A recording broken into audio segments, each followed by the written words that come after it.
Hello and welcome students. Today we are going to discuss about the topic functions, which is from the subject Applied Mathematics. Myself Mrs. Dipali Jori from KK Polytechnic Nasik. Let's first see the learning outcome of this video. After watching this video, you all will be able to solve the simple problems based on functions. Let's first see the definition of function. If A and B are two non-empty sets such that every element of set A is related to at least one element of set B, then that relation is called as function. Function is generally denoted by small f or capital F, and we define it as it is a function from set A to set B.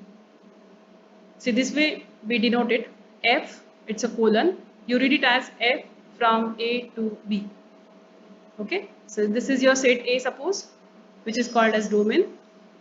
Set B called as range or codomain.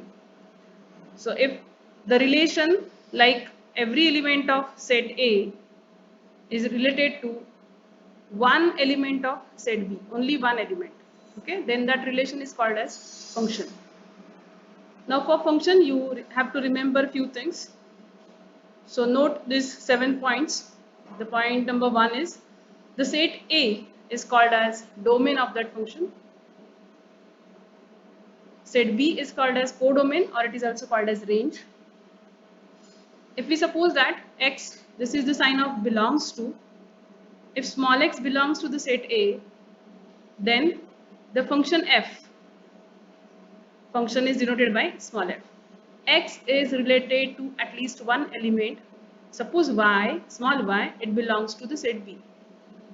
Then at that time we can write y equal to fx.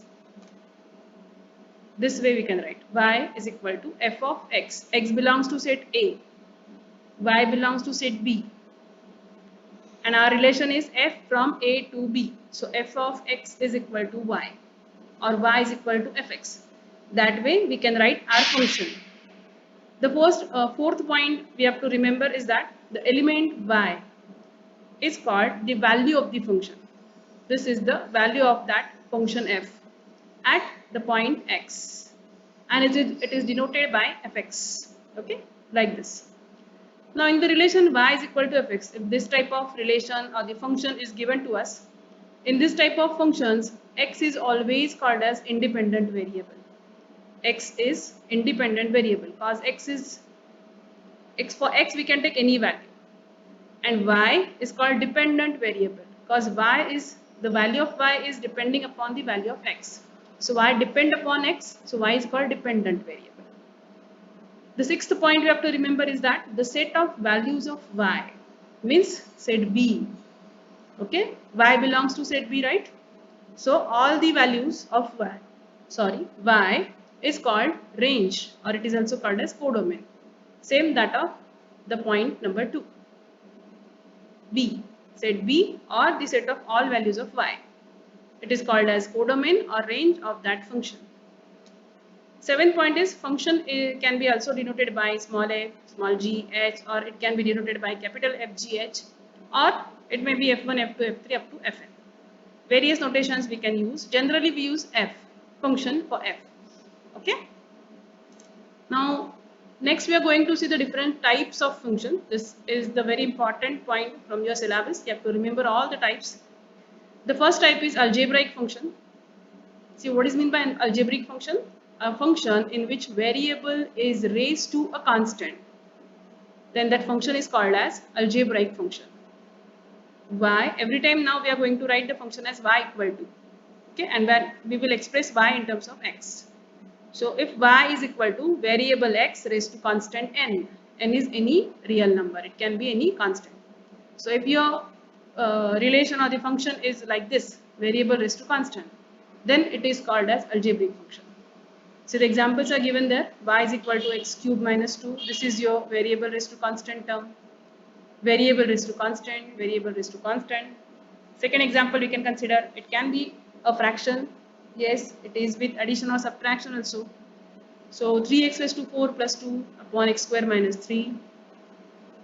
or y is equal to, yes, your variable may have a fractional index x raised to half, it is root x means, correct, plus x raised to 4 minus 2 are the examples of algebraic functions. Next, exponential function, a function in which a constant is raised to a variable. It is exactly opposite to that of algebraic. Not exactly opposite, the concepts are slightly same, but you have to remember this is variable raised to constant. In exponential, constant raised to variable. Okay, to a variable is called as exponential function. See, the general form of exponential function is y is equal to a raised to x. Base constant, index is variable. A belongs to the set of positive reals. Your base should be a positive number, and a, it should not be equal to 1, because 1 raised to anything is 1. So we should not consider the base as 1. Correct? Next, another type of exponential, it can be y is equal to e raised to x. Here e is called as Napierian base. Okay, e has some value. It is a constant. So there is a value for e. Another example we can consider a raised to x plus a raised to minus x upon 2. Again, base is constant, variable is there in index. So these are the examples of exponential functions. Next, third type of function is logarithmic function. Function having logarithm of variable is called logarithmic function. Okay, a function in which logarithm is present, that function is called as logarithmic function. So y is equal to log x to the base a, or it is simply equal to log x. See, if the base is not given or it is not mentioned, then you have to always consider that base as e, that Napierian base e, if it is not mentioned there at the base. Here we have to consider the base as e. Log of 1 plus x square, log of 2x, they are the examples of logarithmic functions. Okay. Next type of function is trigonometric functions. The function containing trigonometric ratios is called trigonometric function. Sin x, cos x, tan x, cot x, okay, etc. Here x is an angle. Here this x is not a variable. X is an angle. Sin 30, sin 40, like that. Sin 2x, sin of x square. Okay, and it should be measured in radian only. Fifth type is composite function. A function of a function is called composite function. Or the another way to remember that composite function is that if y is equal to f of u and u is equal to g of x, if y is a function of u, but u is again a function of x, okay, there is a combination of two functions now, then we can write that y as y is equal to f of g of x, because u is gx, okay, f of g of x. So now here f and g are the two different functions. So if your function contains more than one function, okay, then it is called as composite function. See, for example, sin square x. Here the one function is sin x, the another function is square. See, the one function is sin x, the another function is square. Okay, u square, but u is sin x. Or the example is tan of log x. Two functions, tan is one function, log is another function. E raised to tan of 3x plus 5, exponential, trigonometry, a combination of functions. Okay, is called composite function. Inverse trigonometric function, sixth type of function is inverse trigonometric function. There is no specific definition for that, so I will just tell you the examples. Y is equal to sin inverse x, cos inverse x, cosec inverse x. Okay, these are the inverse trigonometric ratios which you have already studied in the first semester basic mathematics syllabus in trigonometry section, right? Explicit function, a function in which dependent variable y is expressed in terms of independent variable x, that is y equal to fx. Okay, so every function of this type y equal to fx, y is completely expressed in terms of x. Okay, that function is called as explicit function. So all the previous examples of all the six type of functions we have already studied. All those types are explicit. Y is equal to x square plus 4x minus 8. It's an algebraic function, but y is completely expressed in terms of x. Y equal to fx, so it's an explicit. Y is equal to sin x minus log x. Left hand side is y and right hand side is fully expressed in terms of x. That type of functions are called explicit functions. Similarly, the third one. Okay, you can write number of examples there. Now see implicit example, implicit function. A function Now be careful here. Implicit function is very important in your syllabus. A function in which neither independent variable x nor dependent variable y is expressed directly in terms of other. Okay? Then that function is called as implicit function. Or we can say x and y are together expressed. The another way of justifying is that if x and y are together expressed and we cannot separate them, f of x comma y equal to 0, and it is not possible to separate them again, then that function is called as implicit function. See, x cube minus 2xy plus 4y equal to 0. See here, left hand side is in x and y, and we cannot again separate x and y. Sin xy minus log of x plus y equal to 0. Again your left hand side is completely expressed in terms of x and y together. So these are the examples of implicit functions. Next, parametric function. A function in which both independent variable is x, and dependent variable y, if they both are expressed in terms of third variable, say t, okay, where t is called as parameter, then that type of function is called as parametric function. Parametric function means what? If x and y both are expressed in terms of third variable. X is equal to f of t and y is equal to g of t. F and g are different functions. See, for example, x is equal to at square, y equal to 2at. X and y both are expressed in terms of t. Here the parameter is not t, here the parameter is theta, because we are considering trigonometric functions there. So x is equal to a 1 plus sine theta, y is equal to a theta plus cos theta. So theta is an parameter, x and y they both are expressed in terms of theta. So these two are the examples of parametric functions. And the last type is even and odd functions. So for even function, for the given any function y equal to fx, see if f of minus x is equal to fx, if this statement is true, then that function is called as even function. What is that statement? If the value of f of minus x is equal to plus fx. Okay, if the statement is true, then that function fx is called even. And if again the same statement you have to consider, that is f of minus x, again you have to find. So for odd function, what we have to remember, if f of minus x will be equal to minus f of x. Okay, if the value will be negative, minus of that whole fx, okay, then that function is called odd function. So these 10 types of functions you have to remember, and you have to solve the examples based on these 10 types of functions.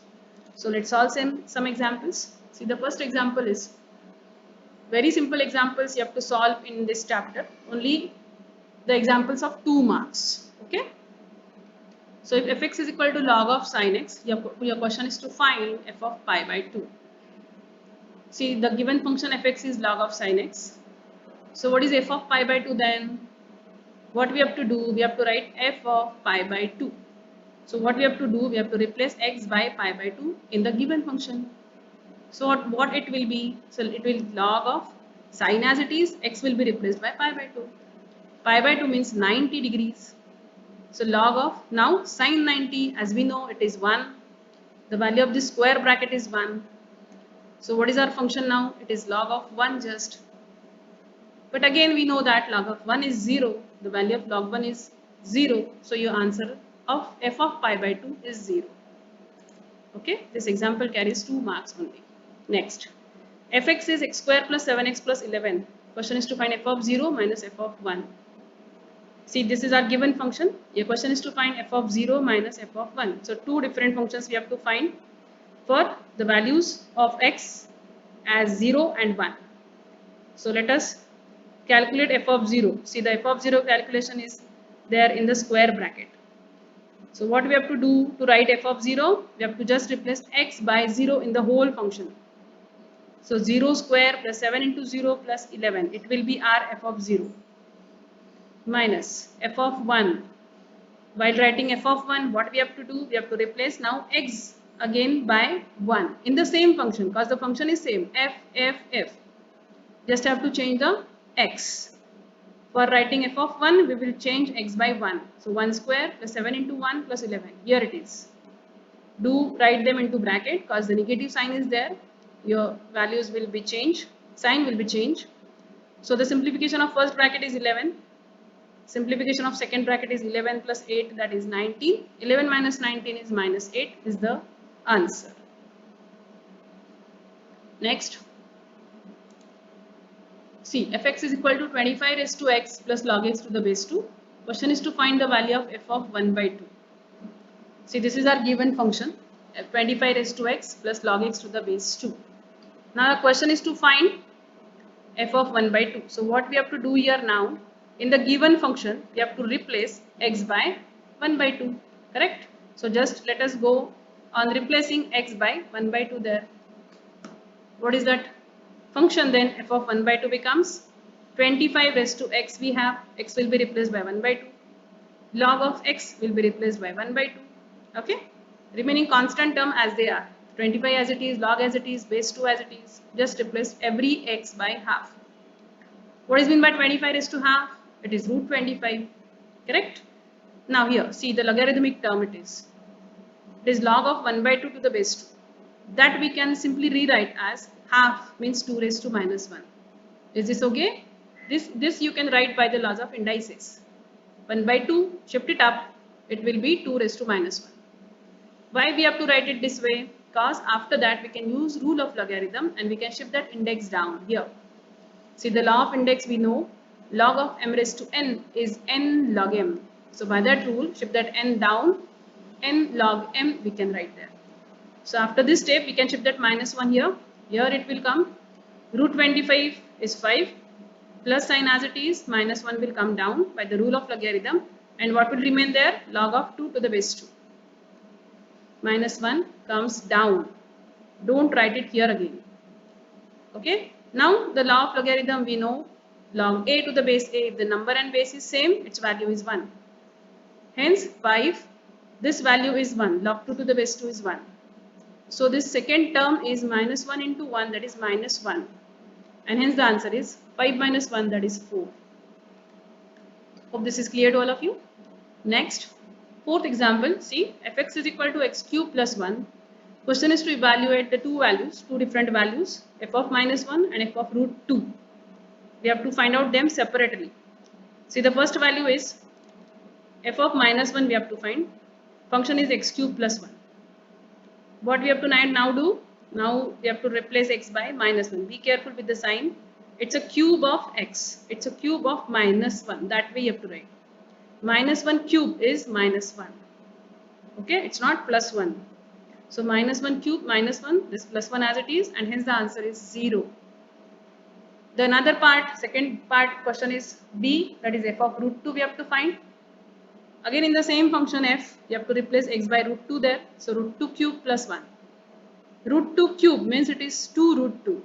Correct? Hence the answer is 2 root 2 plus 1. Not necessary to write it into decimal. This is sufficient. Next, if fx is 3x square minus 5x plus 7, now the question is to show that f of minus 1 is 3 into f of 1. F of minus 1 is equal to 3 into f of 1. That we have to show.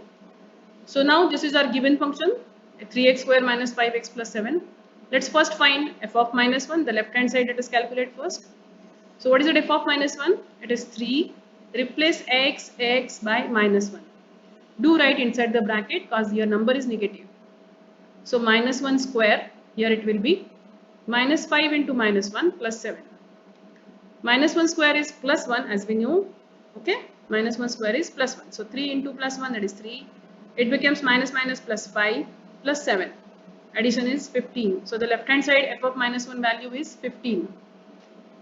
Next, the right hand side also we have to calculate and we have to show that they are equal. The right hand side is, see, 3 f of 1 we have to find. So 3, keep it outside the bracket and simplify f of 1 there. So 3 into 1 square, right? Now we are replacing x by 1 in the same function again. X will be replaced by 1 because we have to find f of 1. So 1 square minus 5 into 1 plus 7.